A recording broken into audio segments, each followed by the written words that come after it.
Tere taas kanali jälgijad. Täna lähen siis püüdma jõeforelli. Sai siin väike paus vahele jäetud videotega. Käisin tegelikult särge püüdmas Saaremaal ja ka Matsalus, aga selle kohta eraldi videot ei teinud, et Saaremaal mul ununes lihtsalt hasardiga video tööle panna. Sain tegelikult 20 kilo särge ja Matsalus ei tulnud särge. Et Saaremaal liigub juba see varakevadine siirdesärg, aga mandril veel mitte, et tuleb selle kohta ka lähiajal mingi video, kui satun jälle minema. Aga täna jõekale. Ilm on suhteliselt heitlik, et väljas on 3-4 kraadi sooja ja päris kõva tuul. Aga vaadates, mis videosid üles on pandud, siis tundub, et kala liigub ja ehk õnnestub endal ka tabada.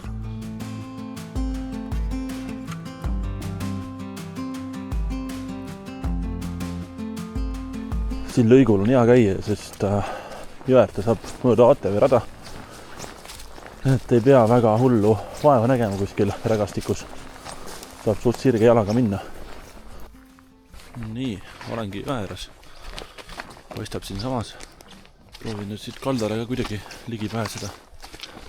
Ja siis saab juba püüdma hakata. Siin on ilus jõgede ristumine. Ma lähen tegelikult siia selle väikse kraavi peale. Et ma tean, et põhijões on ka forelli, aga seal on vähe keerulisem püüda. Et seal on hästi palju ka haugi ja teist kala sees, et selles kraavis on pigem ainult forelli. Et läheb pommitab seal. Teeks selle ka ära. Kõik on mulle öelnud, et hakka harjutama teistpidi väntamist.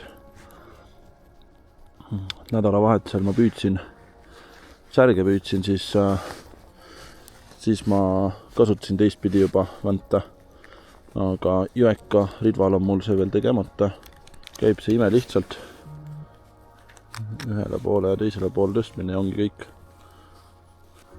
Nii, vänt on paigas ja paneme selle korgi ka teisele poole tehtud.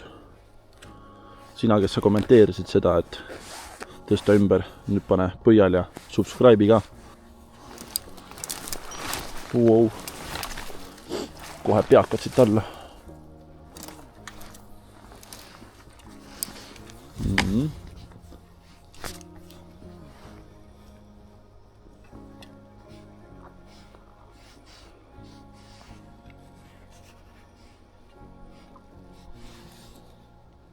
See vasaku käega kerime ja see ikka nõuab täiega harjumist.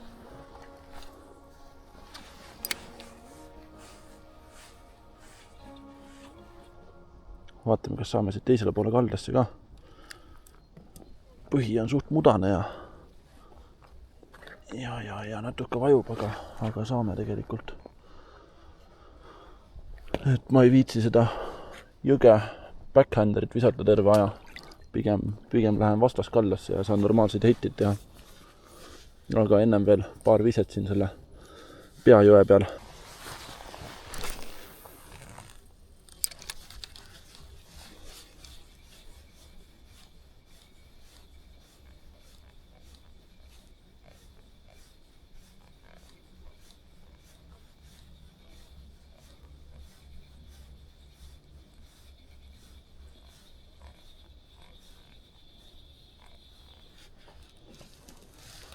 Paneks sinna alla voolu nukkaraha ka ühe.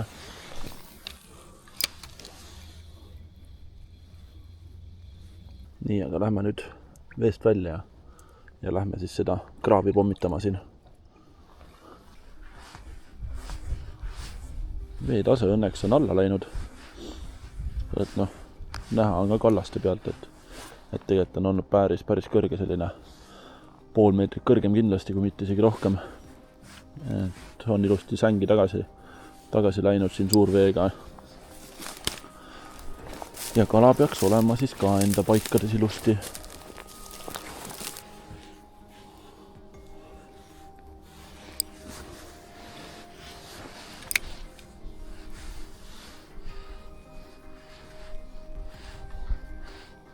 Seal tahaks spinnerit siin proovida. sest mul on peamiselt kõik poblerid on ujuvad ja siin tahaks lasta korra uppuda sellel landil, et saab natuke sügavamalt tõmmata.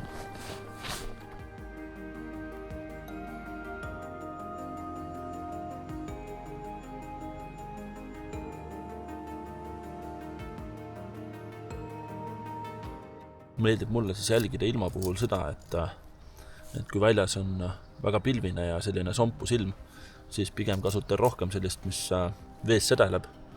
Ongi hõbedased värvid näiteks on ja või täiesti mingid kuldset, kus ma siit näitan selline kuldne on ja. Aga kui on selline väga, väga päikeseline ilm ja vesi on selge, siis pigem ma kasutan selliseid tuhme värve. Mustaga veidike midagi või selline üleni must või. Et tuleb kombotada ja proovida. Ja samuti siis ka vee temperatuurist tulenevalt on see, et landi värv peab olema vastav kuigi palju. Aga praegu prooviks sellist, saan kätte ka, klassikalist vikerforelli värvi. Et selline roosakas, sinine ja hõbepõhi nii-öelda. Ja panen landid rinnataskusse nüüd ära. Et siis ei pea rohkem seljakotti seljast ära võtma. Korralik ragistamine käib. Et tavaline selline jõeka püük praegu on isegi hästi. Et sääski ja kärbseid ei ole ja lehed pole puudele veel tulnud. Need saab enam vähem läbi, aga suvel on täis hullu maja ikka.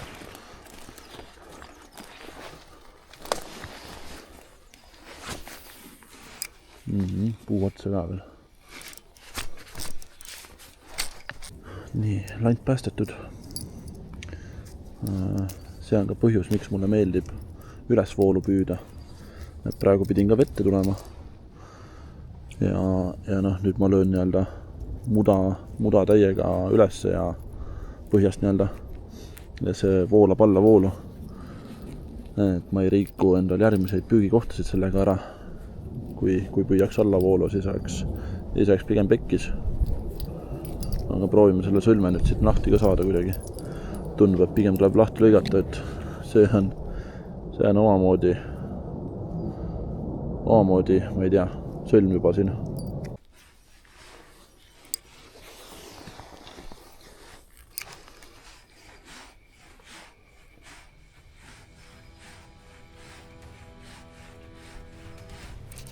Aha, kala.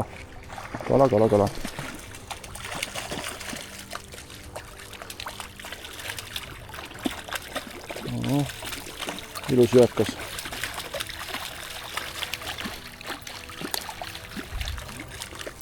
Kallas on suht kõrge muidugi.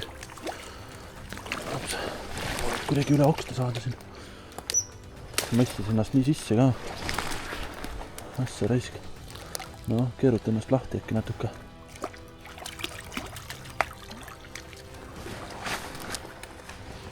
Nii. Vaatame, kuidas saame ta välja tõsta. Upsti. Mõõdukas ei ole, aga selline nipa-napa vist enam vähem. Oho, keegi on saba käinud ammustamas tal. Ma ei saa praegu kätt märjaks teha, nii kõrge kallas on, et ma proovin ta kuidagi vabastada niimoodi, et ma kala otseselt ei katsu.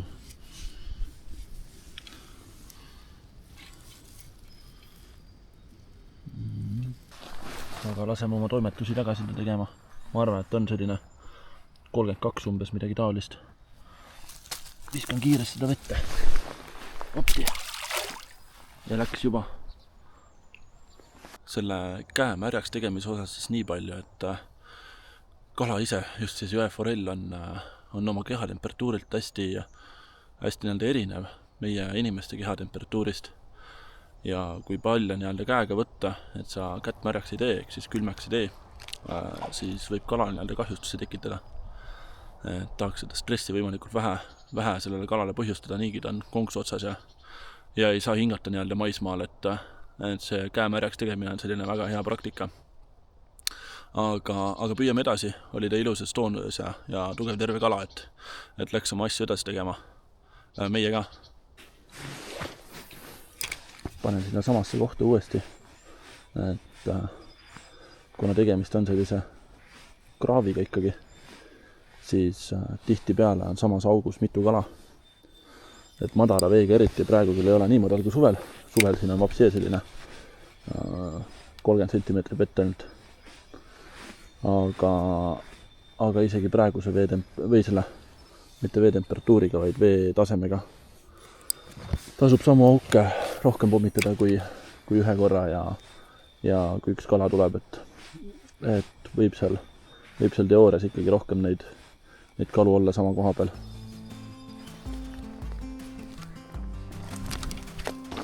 No, rägastikus müttamine. Nüüd on vaja siit kuidagi läbi saada. Hopsti.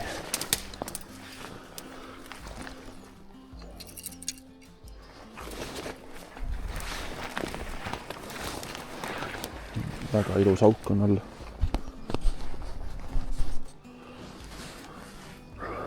Vaatame. Ei ole kehv on siit sellist pikemat heidet teha.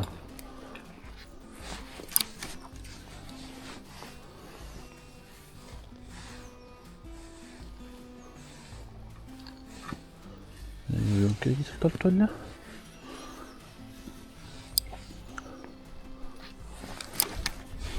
Oi. No.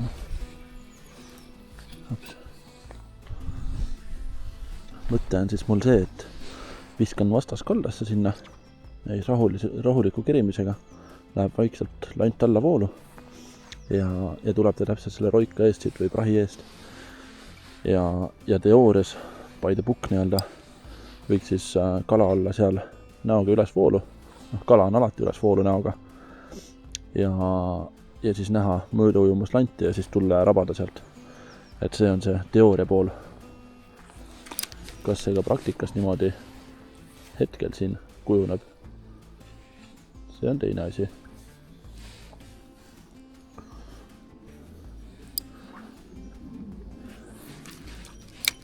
Ja see sama nii-öelda, mis ma ennem korra mainisin, et püüan, nüüd sai mingi, sain kätte õnneks, oksa külge jäi kinni põhjas.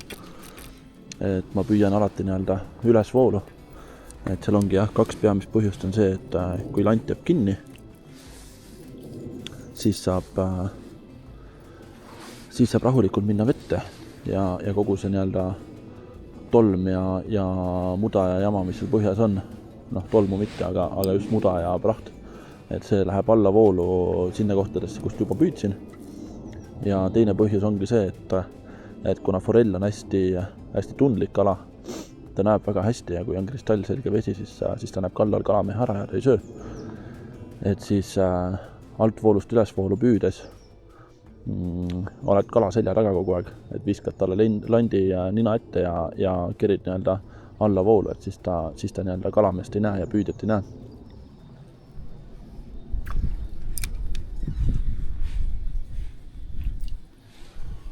Aga ei, siit august me teda välja ei meelitanud. Ragistame edasi mööda seda võsa.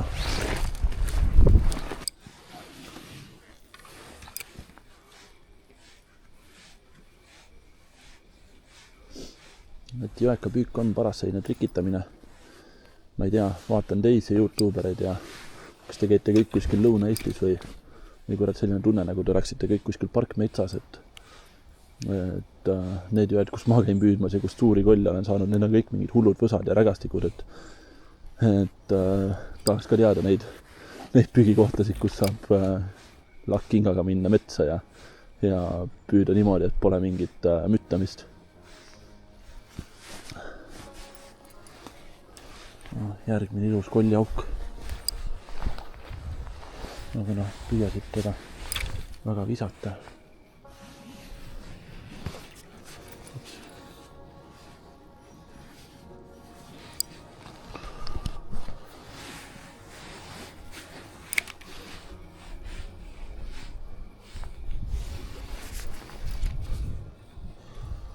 ma ei kujuta ette, kui sealt peaks nagu mingi kala otsa tulema, noh siis on jah, saab huvitav olema, ütleme nii. Et see siit rägastikust teda üle tõsta ja mõllata, no vaatame, aga no loodame parimat, et tuleb. Aga näed sa, tuli oks hoopis. Päevasaak, klassikaline kaseoks.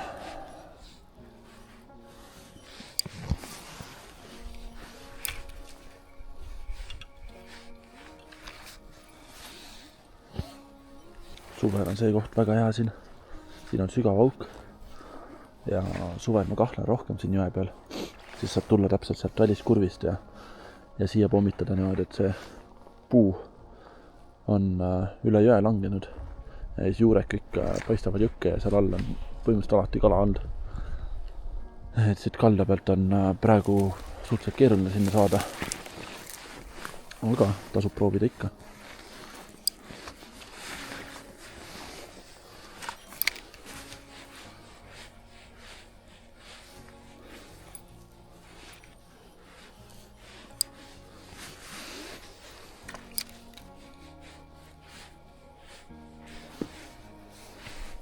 Teise nurga alt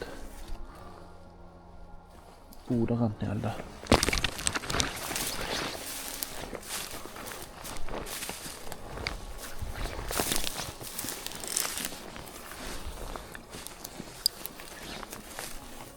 No, mis sellel forellil siin all magades ei oleks. Hea koht, kus pesitseda ju.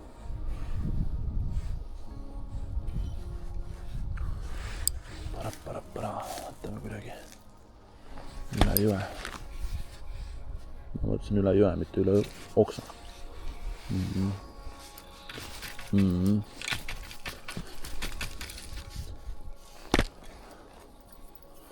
No hea Sander ja tema visked, noh. Siin oleks väga hea kasutada uppuvat nanti. Uppuvat woblerit nii-öelda just. Et lasta, visata nii-öelda võimalikult alla voolu ja lasta siis ta luppuda ja tamiili järgi anda, siis saab landi veel kaugemale jões ja saaks nii-öelda alt voolust üles voolu veits tuua seda.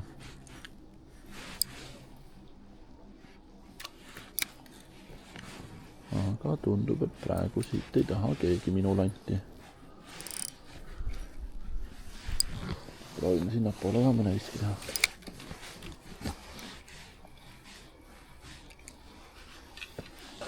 Siin ojas ses suhtes on hea see, et siin ei ole mingi kudeplatsi, et seda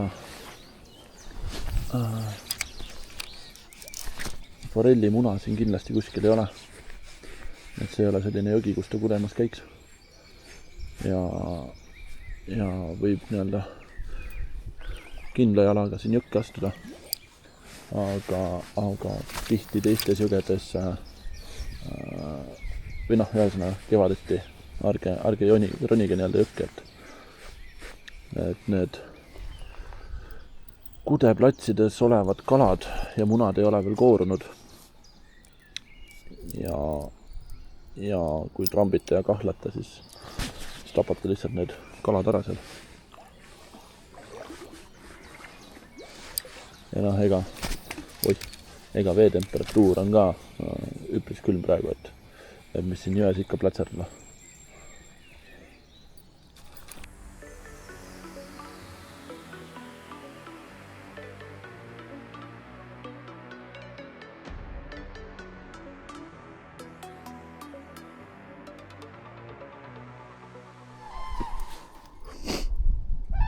Kuradi sookured. Sain korraliku südari praegu. Vastas kaldas järsku paid karjuma ja paid lendu.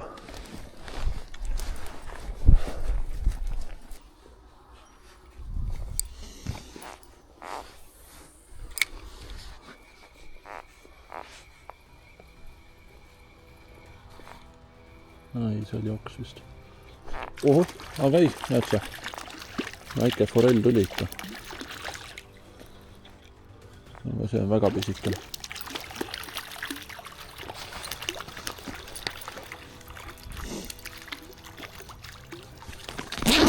vaatan, kas ma saan tangid kohe taskust ja saab äkki vees kohe lahti lasta. See on selline 20 senti forell umbes.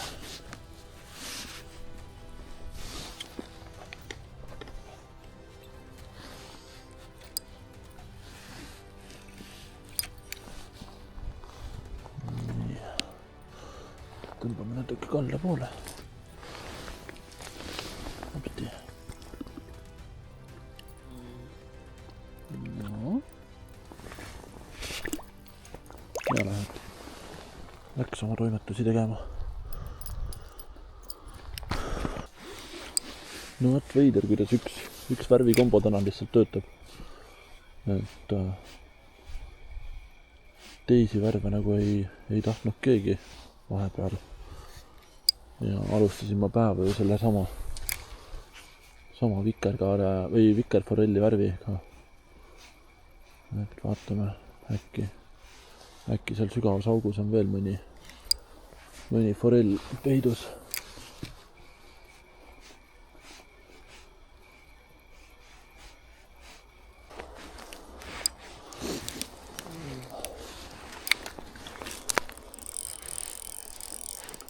Mis asja? Kurat. Kurdi kilekoti ma nüüd siit kätte sain. Ai perse. Nii, magus koht. Muidugi, viskame okstesse otsa.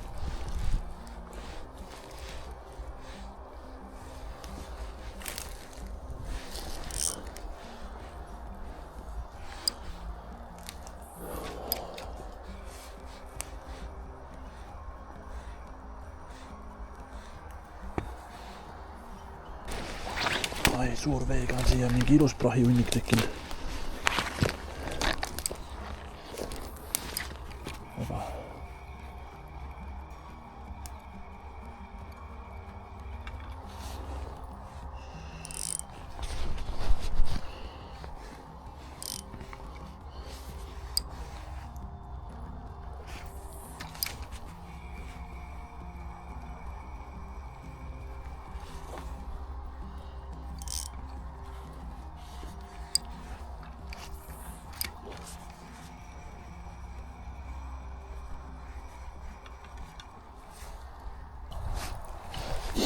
Ilm läheb nüüd puhta käest ära.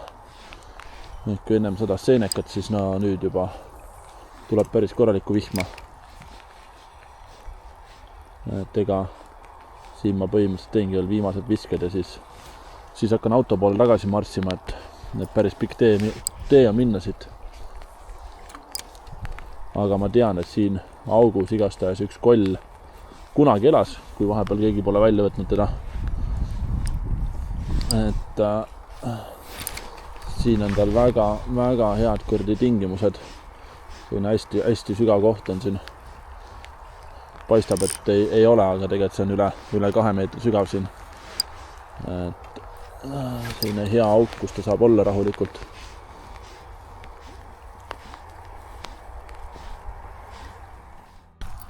Selline siis saigi selle korra osa, et olid mõned kalad. Kontaktid tuli kaldale ka, aga väga aktiivne see forell siin täna ei olnud, arvestades varasemalt teadmist, kui palju siin kala on. Aga vähemalt oli põnev see jälle loodusesse ja nautida veidikene värsket õhku. Kell ütleb, et püüdsin koos jõeni matkamisega 4 tundi. Ja tark käpp ütleb nii palju, et ta ei ütle mitte midagi. Vihma sajab, ei saa ekraani vaadata. Aktiivseid kilokaloreid põletasin 1400 ja kokku kilokaloreid 1900, nii et korralik trenn ja matk 4 tunni kohta. Et jah, ise on rahule, mis siin muud ikka. Aga viska like ja subscribe ja näeme siis juba järgmises osas.